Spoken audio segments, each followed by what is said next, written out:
Vamos lá! Então assim! Esta é a verdadeira história do maior artista marcial, uma lenda cuja jornada começou do fundo do poço. China, 1910.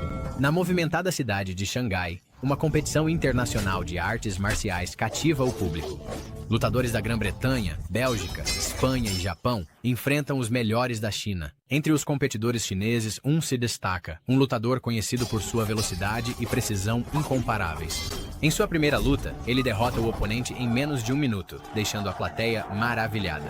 O segundo desafiante não tem melhor sorte, desarmado e paralisado, enquanto a lâmina repousa próxima à sua garganta. A multidão vibra em aprovação. A terceira luta o leva ao limite, mas a vitória é dele mais uma vez. Finalmente, o adversário mais perigoso se apresenta, Tanaka, o mestre japonês invicto. Enquanto se prepara para enfrentar esse desafio final, memórias do passado voltam à tona. O tempo desacelera e sua mente retorna à infância em Tianjin, 30 anos antes, um mundo diferente, um garoto diferente. Naqueles primeiros dias, um jovem sonhador curioso se esgueira para dentro de um salão de artes marciais, ansioso para aprender os segredos dos lutadores que tanto admira. Seu coração dispara ao observar um mestre se mover com precisão impecável, cada golpe uma verdadeira obra de arte.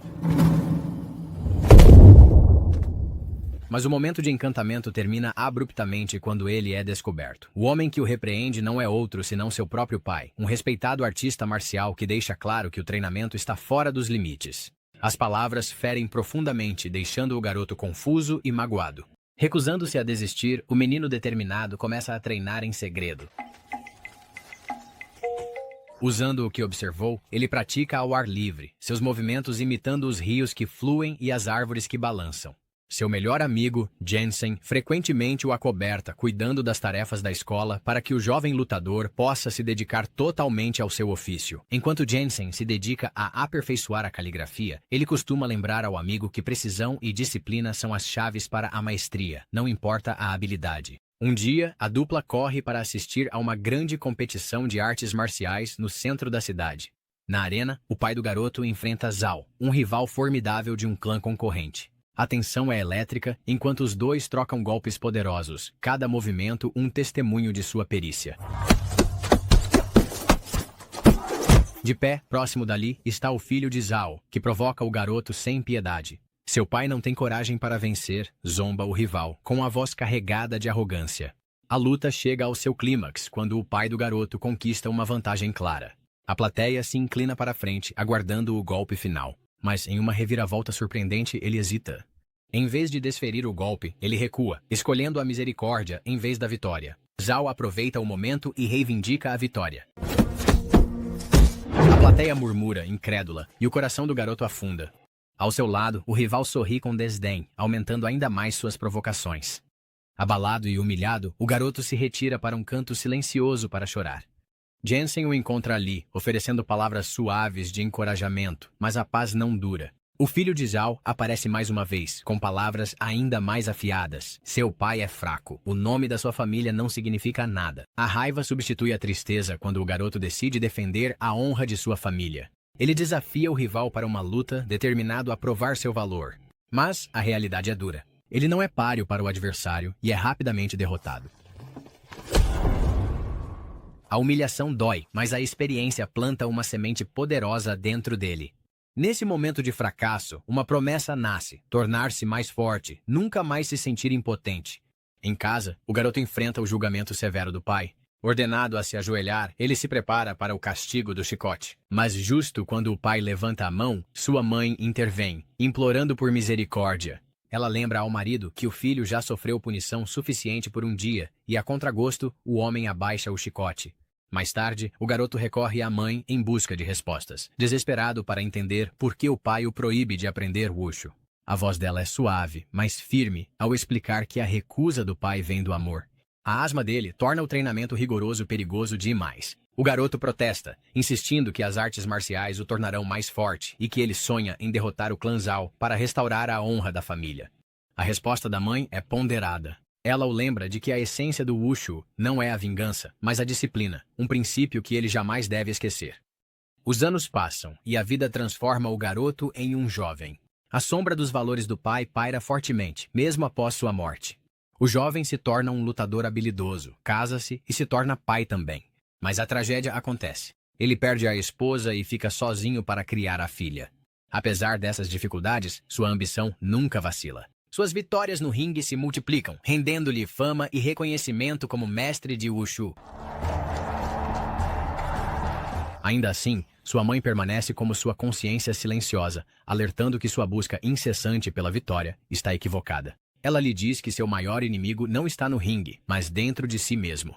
Suas palavras caem em ouvidos surdos, pois ele está totalmente focado em restaurar o nome da família, uma missão que acredita ser o cumprimento das expectativas de seu pai. Um dia, uma nova luta traz um rosto familiar, o homem adulto que um dia o humilhou na infância. Determinado a acertar as contas, o mestre de Wushu enfrenta seu rival no topo de uma plataforma de madeira elevada. A luta é arriscada. As tábuas sob eles balançam a cada movimento. Apesar das provocações e insultos do adversário, o mestre permanece sereno. Zombando da arrogância do rival com uma confiança astuta, ele conquista uma vitória decisiva. Quando ele retorna para casa, a comunidade celebra seu triunfo. Parabéns chegam de todos os lados, e seu fiel amigo, Jin-san, organiza um grande banquete em sua homenagem no restaurante dele. Em meio às festividades, dois jovens se aproximam, ajoelham-se diante do mestre e imploram para se tornarem seus alunos. Sou Shu Dasheng, por favor, aceite minhas palavras. Lisonjeado, ele os recebe de braços abertos e os convida para se juntarem ao banquete, sem saber das verdadeiras intenções deles. À medida que a noite chega ao fim, Jin-san apresenta ao mestre uma bebida nova e estranha. Curioso, o mestre pergunta o que é, e Jin-san explica que é café, trazido para a China por nações ocidentais. A conversa deles toma um rumo político quando Jin-san lamenta como sua terra natal se enfraqueceu, sendo cada vez mais ofuscada por potências estrangeiras. O mestre ouve com indiferença, ignorando o desabafo. Seu foco é único: tornar-se o campeão de Tianjin. Sua determinação permanece inabalável enquanto continua a dominar o ringue, conquistando vitórias com habilidade sem esforço, muitas vezes usando apenas uma mão. Com o tempo, sua fama cresce e uma longa fila de aspirantes a alunos se forma à sua porta. Ele aceita todos sob uma condição: eles devem compartilhar uma bebida com ele, para selar o compromisso. No meio da multidão, um observador silencioso se destaca, um jovem com um ar enigmático. Aproximando-se do mestre mais tarde, ele faz um comentário enigmático. Você nunca lutou, mestre Chen. As palavras permanecem na mente do mestre. Durante mais um jantar de comemoração no restaurante de Jin-san, as tensões aumentam. Jin-san confronta o mestre sobre seu comportamento descuidado, apontando que seus alunos exploram sua generosidade, comendo e bebendo às custas de Jin-san. Ele alerta o mestre para ser mais cauteloso com as pessoas com quem se cerca. Mas seu conselho é recebido com desdém. No dia seguinte, o problema bate à porta do mestre. Um grupo de alunos carrega um colega ferido em uma maca, acusando o mestre Chen de ter causado os ferimentos. Indignado, o mestre invade o restaurante de Jin-san, onde Chen está comemorando seu aniversário. Apesar da recusa educada de Chen em lutar, o mestre insiste, exigindo um duelo ou um pedido público de desculpas. Jin-san tenta intermediar, implorando ao amigo para não estragar a comemoração nem colocar a amizade deles em risco, mas seus apelos são ignorados. O mestre promete friamente pagar por quaisquer danos causados durante a luta, deixando Jin-san profundamente magoado e sem palavras. O restaurante se esvazia, restando apenas os dois mestres para se enfrentarem em um duelo final. O confronto é intenso, cada movimento exibindo a habilidade e determinação notáveis de ambos. Os dois homens se esforçam ao máximo, recusando-se a desistir, apesar da intensidade do embate. Mesmo quando a arma de Chen se quebra, ele continua a se defender com foco inabalável. O mestre de Wushu, dominado pela emoção, continua até que Chen não consegue mais prosseguir. Os alunos de Chen rapidamente carregam seu mestre exausto para fora, mas o clima de celebração se tornou sombrio. Na manhã seguinte, o lutador de Wushu fica sabendo por Jin-san que o estado de Chen piorou, levando a uma notícia devastadora. O que parecia ser uma vitória, agora se transforma em um momento de perda irreversível. Pouco tempo depois, uma nova tragédia se desenrola. O lutador recebe a notícia de que sua família não está mais segura, deixando-o em um estado de luto e incerteza. Em busca de respostas, ele vai até a casa de Chen, onde o afilhado do falecido mestre admite seu papel nos acontecimentos. Dominado pela culpa, o jovem toma uma decisão que muda sua vida, deixando o lutador para lidar com mais uma onda de perda. Cercado pelas consequências da raiva e da vingança, o mestre de Wushu decide quebrar o ciclo, poupando a viúva e o filho de Chen. Embora seu coração esteja pesado, ele se afasta, determinado a encontrar um novo caminho. Quando retorna aos seus alunos, ele descobre uma verdade dolorosa. Um deles, em um momento de mau julgamento, insultou a família de Chen, desencadeando toda a cadeia de acontecimentos. Traído e desiludido, o mestre decide deixar Tianjin, afastando-se da vida que conhecia. Perdido e em busca de sentido, ele começa a vagar sem rumo. Em seu momento mais baixo, ele se encontra à beira de um rio, sem saber quais serão seus próximos passos, mas uma senhora idosa e sua neta cega, Moon, o encontram e lhe oferecem bondade e abrigo, sem pedir nada em troca. Moon o incentiva delicadamente a se juntar aos moradores nas tarefas diárias da lavoura. Eu posso até ser tocado por Hollander. No início, sua frustração e desajeitamento o tornam um péssimo agricultor. Impaciente com as tarefas, ele frequentemente estraga o plantio. Mas um dia, ele percebe que Moon refaz silenciosamente seu trabalho sem uma palavra de reclamação. O gesto silencioso carrega uma lição profunda. Harmonia e respeito são os alicerces de uma vida pacífica. Com o passar das estações, o ex-lutador se integra à comunidade. Ele aprende os ritmos do plantio e da colheita do arroz, respeitando os costumes e tradições dos moradores. Em troca, ele ajuda Moon e sua avó com as tarefas, retribuindo a gentileza delas. Em meio à simplicidade da vida rural, ele começa a se curar. Em seu tempo livre, ele pratica Wushu nos campos tranquilos, reconectando-se com a arte que antes usava para dominar os outros. Aqui, ela se torna uma fonte de equilíbrio e autodescoberta. Em um dia silencioso, a avó menciona visitar os túmulos da família. O comentário desperta memórias da família que perdeu, e o mestre decide que é hora de prestar suas homenagens. Antes de partir, ele promete a Moon que voltará em breve. Assegura a ela que a viagem não será longa. Em 1907, ele chega de volta a Tianjin apenas para encontrar a cidade transformada. As ruas estão tomadas por influências estrangeiras. Ocidentais ditam as políticas, a religião se espalha agressivamente e a população local sofre sob o peso da pobreza. Desanimado, mas resoluto, o mestre queima seus troféus e símbolos de vitória em sua antiga casa, rejeitando a glória vazia que antes o consumia. Diante dos túmulos de seus pais, ele reflete sobre os ensinamentos deles. Finalmente, ele compreende os valores que tentaram lhe transmitir, a importância da humildade, da honra e da responsabilidade. Ele promete à mãe que nunca mais se desviará de seus princípios e pede desculpas à filha falecida por tê-la decepcionado como pai. Sua determinação ganha uma nova forma quando ele lê um jornal local. A manchete exalta um fortão americano, O'Brien, que derrotou todos os desafiantes chineses, zombando deles como aleijados asiáticos e afirmando que ninguém na China ousa enfrentá-lo. Movido por um senso de dever, o mestre sabe o que precisa fazer. Com um novo propósito, ele decide desafiar O'Brien, determinado a restaurar o orgulho de seu país e mostrar ao mundo a verdadeira força do Wushu. Hu, agora resoluto em seu propósito, recorre a Jin Sun em busca de ajuda financeira para custear sua viagem a Xangai. Jin Sun, ainda carregando o peso das lembranças da destruição causada pela arrogância passada de Huo, inicialmente recusa. Sem se deixar abater, Huo visita a casa do falecido mestre Chen.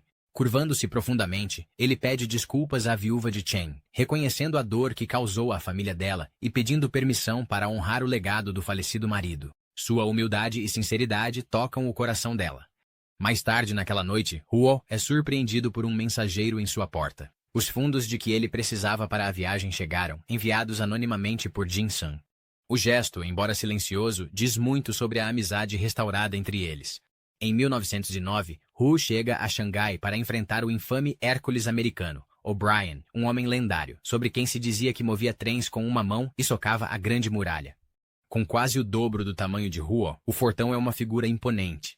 No entanto, apesar de seu porte, os movimentos de O'Brien são lentos e previsíveis. Vamos lá. Um contraste gritante com a precisão e agilidade de Huo. A multidão vibra quando a luta começa, com O'Brien desferindo socos poderosos, porém desajeitados. Huo desvia habilmente de cada golpe, cansando seu oponente com esquivas calculadas.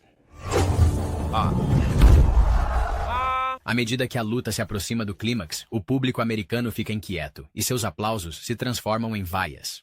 O'Brien, exausto mas desafiador, se recusa a admitir a derrota. Em um movimento final e de tirar o fôlego, Huo joga o gigante por cima das cordas.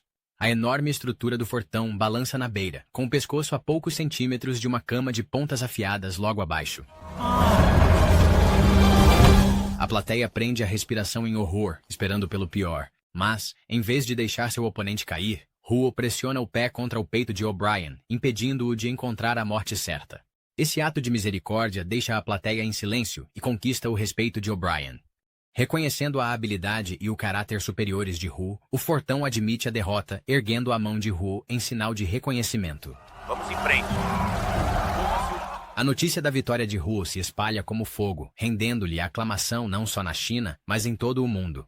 Ao retornar a Tianjin, Huo conclama a união entre os praticantes de Wushu, enfatizando a importância da disciplina e do respeito mútuo acima da glória pessoal. Sua visão se concretiza com a fundação da Federação Atlética Xinwu, uma instituição dedicada a preservar e promover as artes marciais em um mundo em rápida transformação.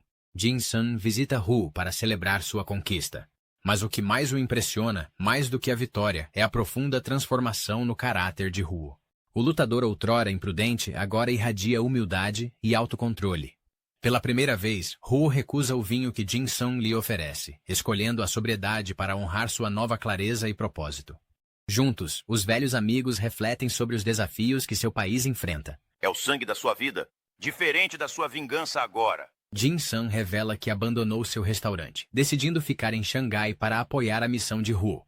Os dois iniciam um novo capítulo, treinando um número crescente de alunos entusiasmados. Seus ensinamentos enfatizam a unidade de corpo, mente e espírito, mesclando técnicas tradicionais de Wushu com lições filosóficas mais profundas. No entanto, sua influência crescente desperta a ira das potências estrangeiras. Membros da Câmara Internacional de Comércio conspiram para diminuir o orgulho da China, elaborando um plano para humilhar Huo em um palco internacional.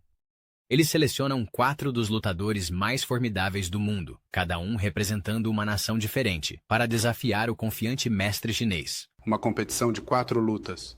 A história retorna à luta contra Tanaka, o invicto espadachim japonês. A tensão é palpável enquanto os dois guerreiros tomam suas posições.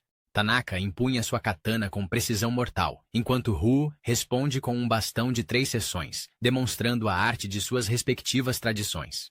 O duelo deles é uma exibição hipnotizante de habilidade e estratégia, sem que nenhum dos dois obtenha uma vantagem decisiva. Em determinado momento, eles trocam de armas, testando as fraquezas um do outro. Huo percebe uma falha na defesa de Tanaka, mas escolhe não explorá-la. Em vez disso, ele devolve a katana com uma reverência respeitosa, sinalizando seu desejo por uma luta honrada. O round termina empatado, e o árbitro anuncia a fase final do duelo, combate desarmado. Os lutadores se afastam brevemente para se recuperar. Huo toma um gole de chá, sem saber da traição que o aguarda. Revigorado, ele retorna ao tatame, enquanto o confronto final começa. Nos primeiros momentos da luta, Huo leva vantagem, com movimentos rápidos e controlados. Mas, à medida que o combate avança, ele começa a vacilar. A plateia fica inquieta, intrigada com a mudança repentina. Apenas Jin Sun compreende a gravidade da situação quando Huo lhe confidencia discretamente. O chá estava envenenado, a xícara agora sumida, sem vestígios, apesar dos apelos de Jin Sun para que ele procure ajuda médica. Doutor, nós não vamos lutar. Huo recusa, sua voz calma, porém resoluta. Ele sabe que já é tarde demais. Os alunos de Huo, angustiados pelo envenenamento e pelo agravamento de sua condição, imploram para que ele os deixe tomar seu lugar na luta e buscar vingança. No entanto, ele recusa firmemente, lembrando-os de que o Wushu não se trata de vingança, mas de honra. Apesar do veneno correndo em suas veias, Huo decide seguir até o fim da luta, mantendo os valores que passou a vida redescobrindo. Enquanto isso, Tanaka, o espadachim japonês invicto, retorna ao tatame com relutância. Ele avisa Huo que, se continuarem, não irá se conter. Huo, com a voz firme apesar do corpo enfraquecido, agradece a Tanaka pela honestidade e aceita os termos com dignidade. A luta recomeça, e os efeitos do veneno ficam evidentes. As pernas de Huo tremem sob seu próprio peso, seus movimentos estão mais lentos do que antes. Cada golpe que ele desfere parece drenar ainda mais de suas forças restantes, mas ele permanece firme, usando toda sua habilidade e determinação para enfrentar os ataques implacáveis de Tanaka. A plateia assiste em silêncio atônito, ciente de que está presenciando algo extraordinário. À medida que a batalha se aproxima do fim, Huo se encontra em uma posição ideal para desferir o golpe final, um ataque preciso no peito de Tanaka, o mesmo movimento que já derrubou o mestre Chen. Com um súbito surto de força, ele avança com o punho, o ar carregado de expectativa, mas no exato momento em que o golpe está prestes a atingir, ele para, sua mão parando a poucos centímetros do coração de Tanaka. Huo olha nos olhos de seu oponente, sua expressão um testemunho silencioso de seu respeito pela vida e pelos princípios do Wushu.